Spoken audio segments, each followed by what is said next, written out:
Welcome to the new season of Love Thy Number. I am so excited to share stories from people who are loving the gift of their own Enneagram numbers. I'm Danae King. I'm a Type 7, and I'm so happy to host this conversation with you. Good morning. I cannot tell you how excited I am to have this guest on our show today. Her name is Samantha Mackay. And y'all, I don't think she says y'all down there because she is from Auckland, New Zealand. She is my first international guest. Hey, Samantha. Hi. How are you? It would be morning where you are, correct? Yeah, it's actually almost lunchtime. I'm in the middle of a gorgeous sunny day. Oh, see, it's chilly here, and I'm not a fan of the chill, but anyway, I'm so excited. I would love to get down to that part of the earth at some point. But you and I hooked up on LinkedIn, and the funny thing is, I don't even know why I was on LinkedIn because I'm not there very often. But somehow I got a message. Somebody was connecting with me, and I was like, oh, LinkedIn, that's got to be a nice place to meet people with, things in common. And you and I connected somehow and got to talking about the Enneagram, which is kind of what I want to talk about today. So I want to let you talk. And what I find so amazing is that this beautiful map is all over the world. I mean, it's everywhere. I just was in a class last week with people from Israel and London and England, and it's just a beautiful thing to see us all coming together, looking for ways to improve our lives. So, do you mind telling me how you discovered the Enneagram and what your number is? So I am a 7 sexual, and I give you the subtype because in my story that's quite important.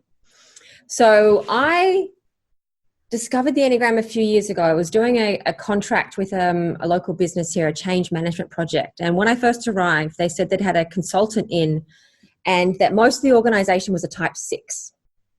And at the time, I didn't really fully understand what that meant. And so I think I picked up a Helen Palmer book and I went and did my test online and I came as a 5. And I thought, well, that's interesting. I don't know if I'm quite a 5, but I didn't really know what quite else I might be because the last 10 years I've been in a very 5 period, a very withdrawn, healing, retreating from life kind of space because I really overdid it in my 20s.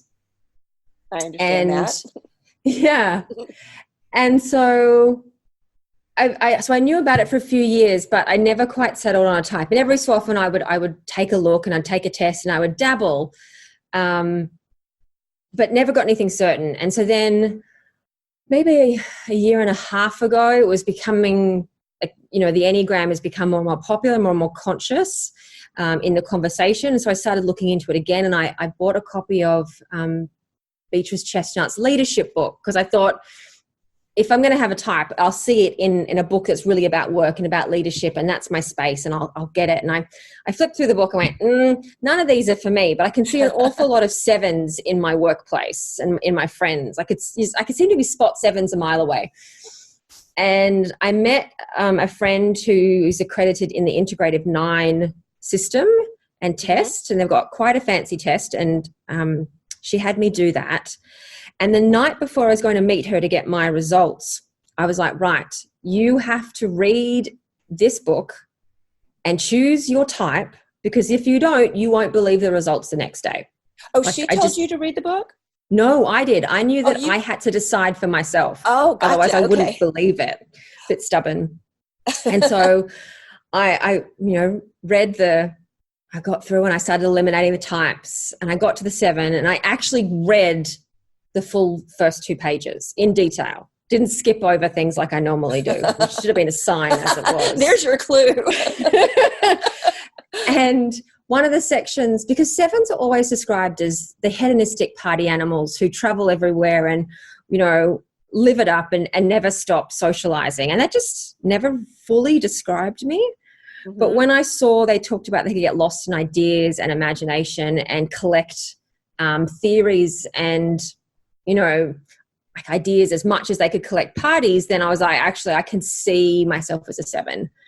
And when the next day she described me as a 7 with the sexual subtype and explained how they can be gullible and, there was something else. I can't remember it now. But it just, and how 7s really avoid pain and suffering, that hit home for me. I was like, yep, this is absolutely it. This is definitely my type. That was mine too. That avoidance of pain and suffering. Yeah. But then that just opens it up to all the other things.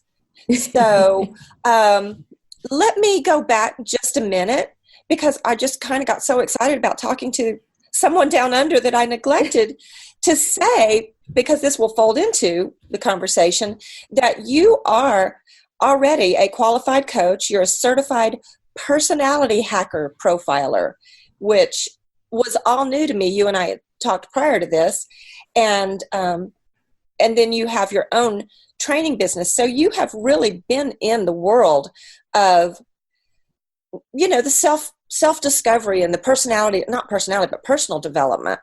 And so you had already learned Myers-Briggs and DISC and other of those before the Enneagram, right? Yes, among many others. I think Enneagram has been sort of really the last model I've added into my suite of understanding. So you mentioned being a sexual subtype, and I absolutely love the study of the subtypes, because I think more than any other thing within the Enneagram, my opinion is, for whatever it's worth, that the subtypes truly make us understand the difference between the different types, the different numbers, because I'm a social 7. And it's a very different looking 7 than a sexual 7. So can you describe a little bit what made you understand or relate with that when you were studying Bee's book? I think that it was that sense of being really using your imagination as your safety zone. And at the time, I spent a lot of time thinking about that, because I think one of the challenges with the Enneagram is it shows you the things you can't see, but then you still have to figure out how to see them. And I love that. One of the realizations I had at the time is I've held this belief for a long time that I love feedback and I want feedback and give me the feedback, because there's part of me that really wants to improve to be the best that I can. But I was also in denial about how afraid I am of criticism, because we see that 7s, we talk about 7s as not really liking criticism. I was like, that's not true. And so I started to think about it, and I started to think about times when I used to be a lawyer and have to go into these meetings to, defend or argue your work, and, you might get told something was wrong.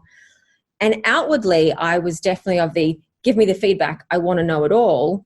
But inside my physical being was this such high level of anxiety and nervousness, and, where the inside of your body is sort of physically shaking. I just denied that was part of my existence and part of my reality. And I think understanding the Enneagram 7 and the sexual to some extent definitely helped me start to see the things that I had denied, that I'd use my imagination to solve in a way. Wow. Well, can you look back, like in your early days, maybe even childhood? I don't know how far back you can remember certain things, but do you now look back and go, oh, I totally see my type? Because I believe that we're just hardwired. That's how we're wired. We come out of the womb, a 7, a 5, or whatever it is, and then we take on the growth of that number. Can you look back on your childhood and say, oh, yes, it was evident? Not as clearly, but I was thinking about this, and I remembered something that happened that I truly believed happened to me, but the laws of physics don't naturally allow that to happen. Well, this is interesting. So, when I was little, I had this memory that at the age of, let's say 4, that I physically flew in the backyard around the clothesline, as if I was horizontal flying. And I remembered this as if it happened. Wow. And as I got older and older, I started to realize that, well, either it was a dream or a memory, because in theory, that couldn't have actually happened. But I remember it as if it did. That is fascinating. I find the whole flying metaphor, if it's a dream or a feeling that gets in our DNA somehow, and that's a whole other subject of what that might have been. I don't know. I've read a lot and talked to people. Do we inherit the memories of our ancestors? And I think in addition to, our just regular, what color our eyes and our hair and all that stuff, that we inherit memory. But that's not exactly what we're talking about. But I find it fascinating because your mind obviously connected with the actual feeling of it. So it could have been a dream. Who knows? Yeah. And it's off topic, but I think we inherit trauma as well. Oh, absolutely. Yeah. That's funny you say that. I actually just read a whole article yesterday on that very thing. And that, it's fascinating. Well, have you ever done any emotion code work? No. Tell me about that. So it works on the principle that the body remembers, even if the mind does not.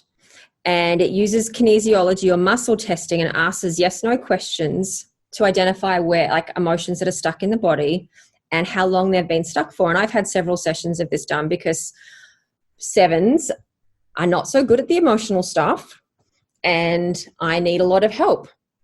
And anything to short circuit the process works for me. So you lay on a table, you stand up, and the practitioner holds your arm and asks the yes/no question to identify the emotion and how long it's been stuck there. And some of mine went back several generations.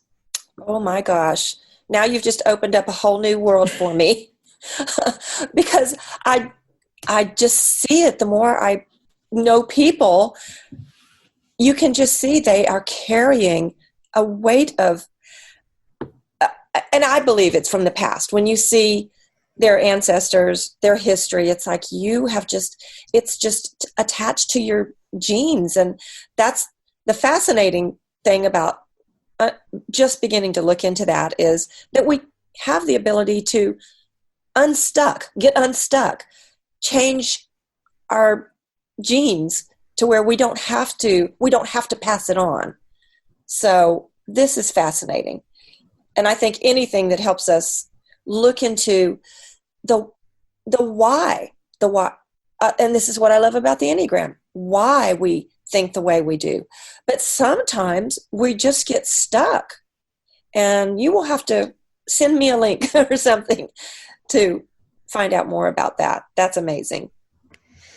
Yeah, so I got really, really sick because I burnt out multiple times and lost brain function, and my body was physically covered in eczema, and I basically needed a support crew to help me get back to where I am today. And that support crew includes therapists, emotion code people, acupuncturists, chiropractors, physios, contact care. I did astrology, but that was pre when I got sick. Coaches, just a range of people to help me heal, essentially, because my mind got stuck in some unhealthy thinking patterns, combination with my desire to avoid feelings and avoid reality. And it took a real physical toll, both on my physical being, my emotional being, and then obviously need to rebalance the mental and the spiritual parts of me as well. So I've tried a lot of different things to help me become whole again, in a way. The fact that you're looking and not just attaching to, this is my lot in life, I am a victim of whatever this is, and this is how I shall go out of the planet. That's what this is all about, is finding out how can we be the healthiest version of ourselves. And sometimes it takes, I know I've had a lot of therapy, family therapy, which is just wonderful, and a lot of development, self-learning. But can you see that any of this has, of course, I imagine it has had a toll on certain relationships. It's taken a toll on your own body. But how do you handle when the relationships kind of go sideways? Not well. I'm not great at relationships to start with. They're one of the more challenging things of my lifetime. And I think in those sort of earlier days, it was just to leave, it was just to go, actually, this isn't working. I think the other thing that's interesting when you look at it from a 7 perspective is I would go through these times when I would have absolutely no physical emotion within my body. I'd just be like this empty, not a black hole, but there was just no feeling there whatsoever. And I think it's because at that time it was both, it felt dangerous to have feelings, but also I was very uncertain about those feelings. I was afraid of what they were telling me. But it's very difficult to be in a relationship and have no feelings whatsoever. It's confusing and makes everything very, very difficult. So you mentioned at one point you stretched out to use your 1, our access to our type 1 within a relationship. Do you want to talk about that? Yeah. So that was about just over a year ago. And I was at my partner's house, and he is a 9 social. So very busy, likes to do lots of things, involved with lots of different groups, always on the go. And he loves to start projects. And in my mind, he doesn't finish them. And so there's this chaotic mess everywhere. And you'd think 7s would like mess, but I don't really like mess because the way, and it took me a while to realize this, but the way I see the world is mess stops me from being creative. If I have this clean sort of empty space, then I'm allowed to go into my imagination and be creative and allow things to flow.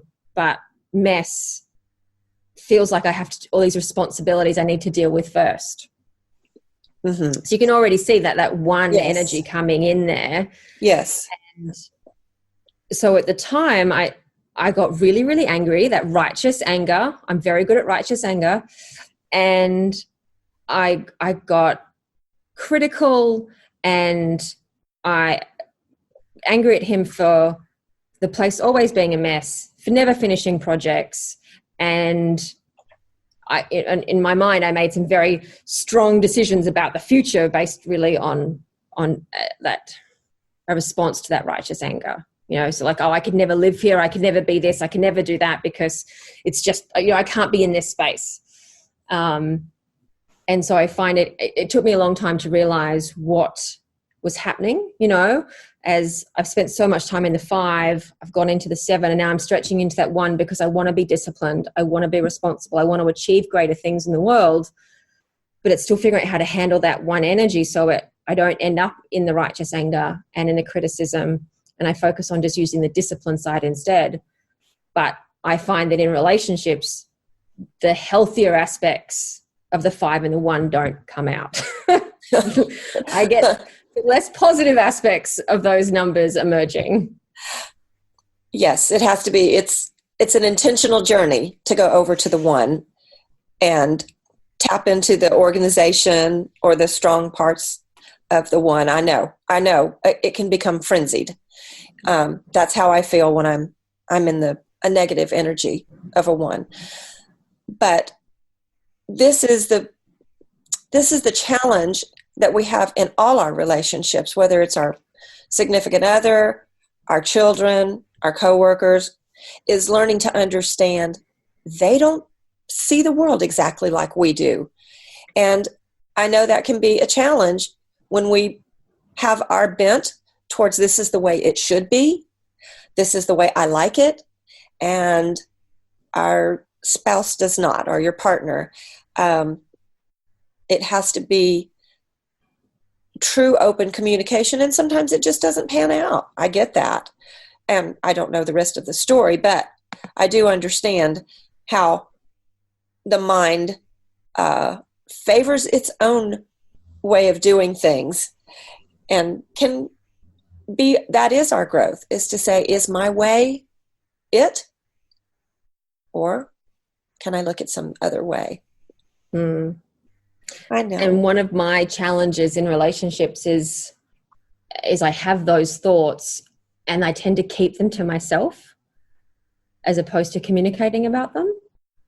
And so these feelings and these thoughts get stuck inside me for months and months and months. And I'll eventually have the conversation, and there's absolutely no problem whatsoever, especially with a 9. There's just no problem whatsoever. As long as you don't approach it in a overly critical way, the 9 copes reasonably well. My husband's a 9, so I know. Right. And that's the one thing I definitely need to learn more of, that if I can just find a way to release the anger in a healthy way and then simply have the conversation about the thoughts and the feelings that are underneath that, actually everything's going to be fine. Everything's figure-outable.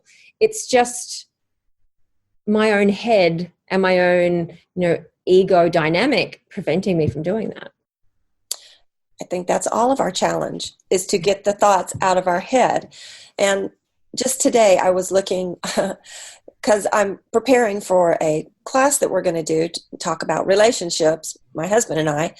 And I came across this song that's a very old song, so you wouldn't know it, but it's called "If You Could Read My Mind." And that's the thing, is we assume you've been with me for a while, you should be able to read my mind. And no matter how long you've been in a partnership, they can't read your mind. And I know it's so hard sometimes for us to get the thoughts together to even say, this is how I feel, especially if we don't know where they're coming from. And so the Enneagram for me has been such a I want to just call it, it's just been a freeing discovery that I am going to be okay. Everything is, what did you call it? Workoutable? Oh, everything is figure-outable. Figure-outable. Yeah.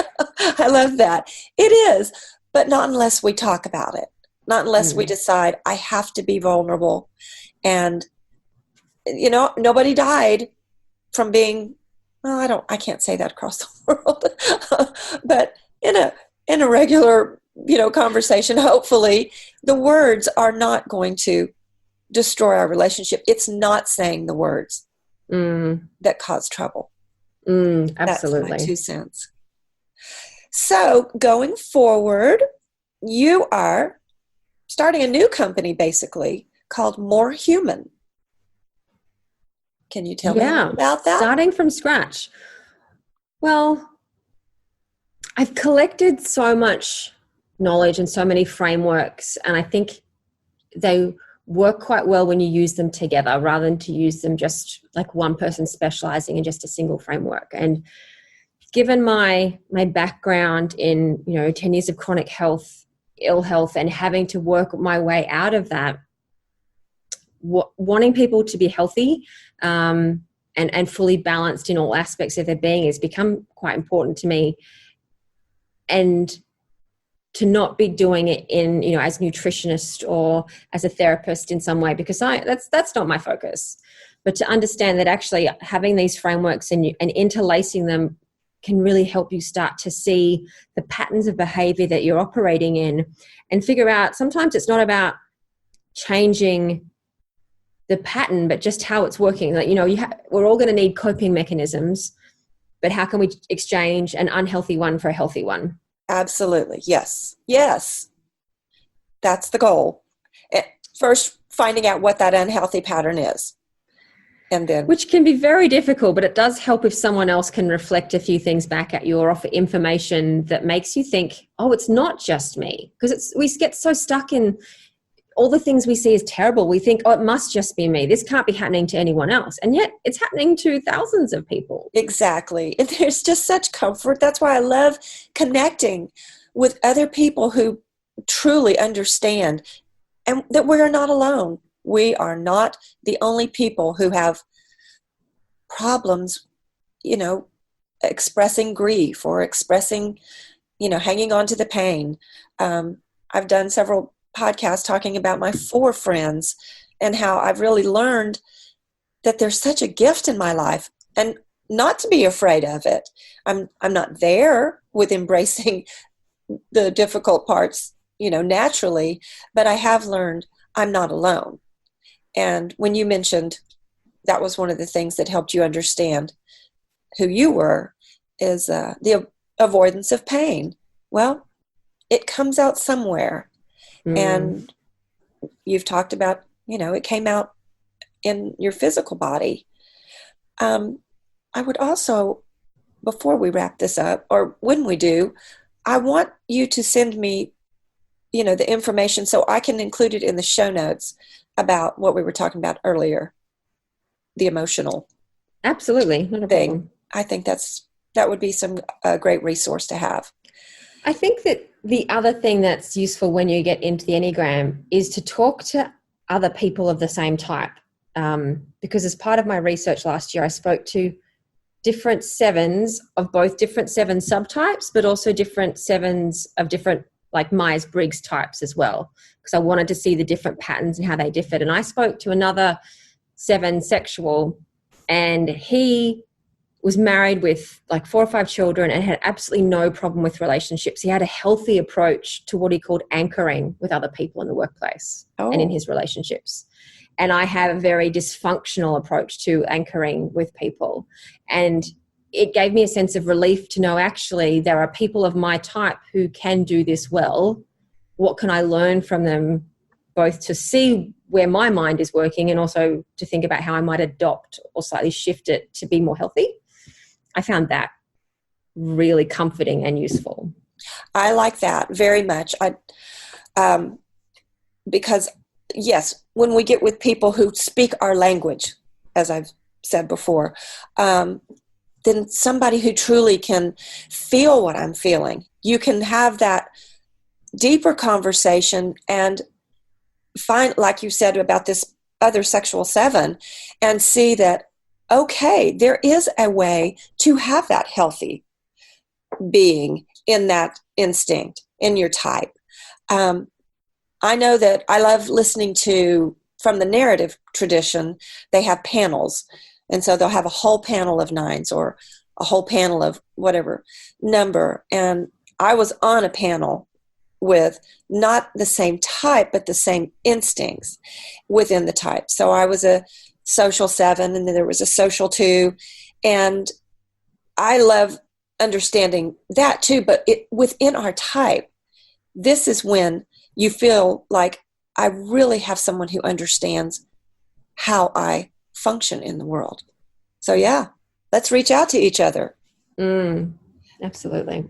Yeah, find an Instagram group or something that's just social 7s, just sexual 7s, because we can help each other on this journey. And I found a woman who was about my age, a 7 with a sort of an 8 wing with a sexual subtype. We're both ENTPs, and we shared stories about our younger lives. It just seemed identical, it was just like looking in a mirror. Isn't that comforting? And scary at the same time. I know. But yeah. Well, I just so very much appreciate you taking your time to connect with me and find out what's going on the other side of the world, that we are connected, that we have the same things that go on in our minds and in our lives, and that you are willing to share. I know you shared some very personal things, and I appreciate that, because, like I say, it's not all rainbows and unicorns. It's not. And if we're not honest with each other and say, this is where I struggle, then you just feel like you're on the path alone, and there is no growth in that. So I very much am glad we connected. I know this is not the last time. Now that we figure out Zoom, I would love to hear more about your journey. And anything else you want to say in conclusion on this day? No, it's just been wonderful talking to you. I'm so glad you invited me to do this. I've had so much fun, and thank you. My pleasure. My pleasure. And again, that's what this is all about. Finding out the best of who we can be, truly leaning into discovering the joy of our type, our number, connecting with others. But when all is said and done, I hope we all truly get to know the joy of who we are by loving our own number. Thank you so much, Samantha. Thank you. Bye.